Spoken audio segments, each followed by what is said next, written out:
That sonic boom you just heard was the Florida governor's signature on a profound piece of legislation that will make gold and silver legal tender in the state.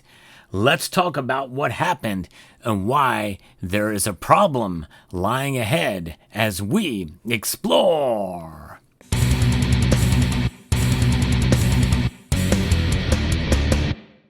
Just a few days ago, I made a report about what Florida is doing, making their way towards a legislation that was heading to the governor's desk. I was shocked to hear that he signed it just yesterday, but the bill does not go in effect until July 1 of 2026. That's somewhat of a problem, but there is an issue behind, there's a reason behind this. I'm going to get into what's going on here, why this is so important. Florida is a big win for them taking this step.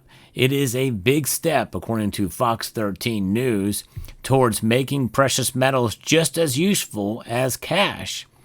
Ron DeSantis signed a bill. Yesterday, on Tuesday, to start the process of making gold and silver legal tender in Florida. That was on May the 27th.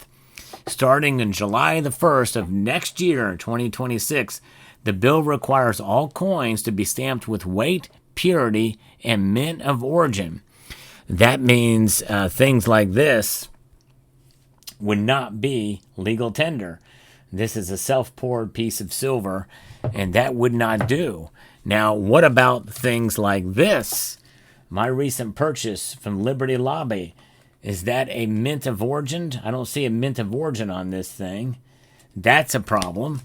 But nonetheless, other problems can arise from it. I understand why they're doing this. It specifies that using it or accepting it is optional. Purchases of precious metals would be exempt from sales tax, but gold and silver could be used to pay other kinds of taxes. In fact, it makes you wonder, what does the governor have to say about this? Let's listen to what he has to say, but first, I'm going to remind you of channel sponsor Summit Metals. I want to thank them for sponsoring this channel. They have a wider selection of gold and silver these days, and they have competitive pricing, but even more importantly, they've got great service, and they're expanding their services over on their website. So check them out at summitmetals.com. Now let's take a listen and see exactly what Ron DeSantis is saying about some of this.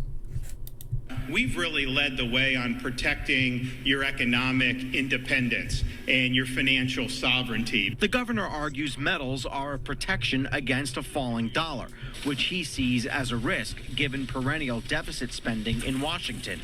He points out that gold has tripled in value since 2015, while because of inflation, paper money is buying less. This is our ability to give you the financial freedom to be able to protect yourself against the declining value of the dollar. There it is. So I think that's just a great news, and Ron DeSantis gets it, and I think that's a remarkable thing to do. There's more work ahead, though, for sure. And, of course, the governor argues that metals are protection against the falling dollars. As we mentioned, he sees as a risk given perennial deficit spending in Washington. And knowing that gold has tripled in value since 2015. And as Tampa Bay Coin and Precious Metals owner Mark Bonnet displayed several silver bars, he says, "You can't print this out of thin air." He applauded the move, but questioned how it would be implemented. And there is a problem. For this to work, it's got to be accepted, it's got to be understood by merchants, and there's got to be ways to be able to transact in it. And that is the case, and would be a problem for any state implementing this type of legislation. At $3,400 each, those 100-ounce bars of silver are enough to be exchanged for a used car, depending on what rules the state of Florida sets up. And that's what they got to do. That's why it's going to take so long to come into effect, because they need to write those rules. It's got to be regulated. It's a great idea in theory, said Bonnet. I just don't know how they would implement it. The bill specifies that businesses accepting gold must be licensed, and that check cashers and money service businesses have to accept it. Once a week, Bynum says a customer tries to sell him something that's no better than fool's gold. There's a lot of fake stuff out there. And then they go to figure out what the stuff is worth compared to what they're selling and stuff to do all that. Unless they have somebody that specializes in that, it's going to be very difficult. Now it's up to the chief financial officer and the Financial Services Commission to write the rules for how this will work. So a report has to be given to the legislature on the 1st of November, and then the proposed rules must be ratified by the legislature to have them all in effect by July 1, 2026. So more hurdles need to be taken. And I'm surprised this has not been enacted in other states, setting up this regulations. At least it's not been publicized like they have in Florida. But why are they in Florida? Because Florida is a much bigger state than most of the other states, or all of the other states that have done this.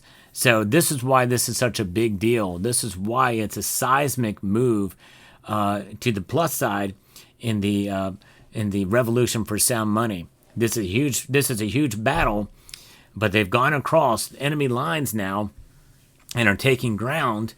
But this is where you can still lose the battle, because if this thing gets hung up and not ratified by the legislature, it could be delayed. It can be delayed dramatically. So they hope they can make this work. Now, what are some things they can do to make it work?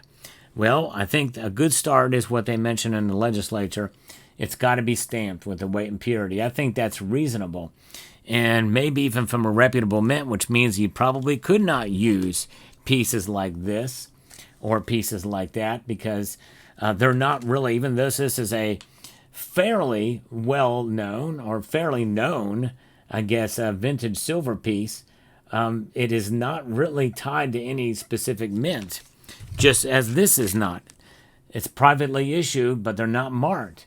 That means it is generic. It really is generic in the truest sense of the form, even though I think this was minted by Golden State Mint.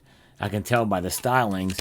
It really isn't anything other recognizable. But it could be that this, coming from a known mint, this particular piece right here, very well could be legal tender, because it's Canadian. Although it has a denomination with it, you would be paying 2 ounces based off of the weight of that piece. Royal Canadian Mint, very well and recognized. Another thing that could be recognized is this 5-ounce bar. It's got a mint, it's got a weight, and it's got a purity on it. Therefore, this could potentially be used. Just like those 100-ounce bars that were shown on, or that were talked about in that story. So I think there's some nuance here, and I think that not only in physical form, here's another physical form. You got 100 gold backs, which is 1/10 of an ounce, and then you've got this 1/2 gold back. Specific to Florida, these things would immediately be recognized. They have the weight and purity, and you know who makes them.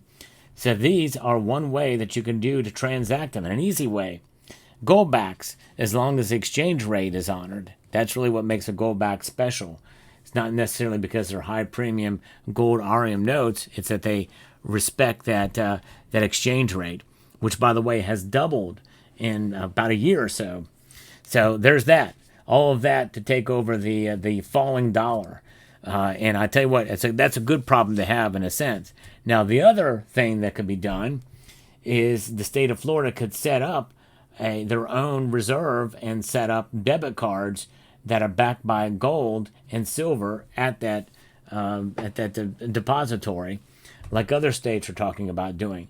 And or you could see other cards that are utilized that transact in dollars and based off of gold that could be used. Of course, that could be used right now.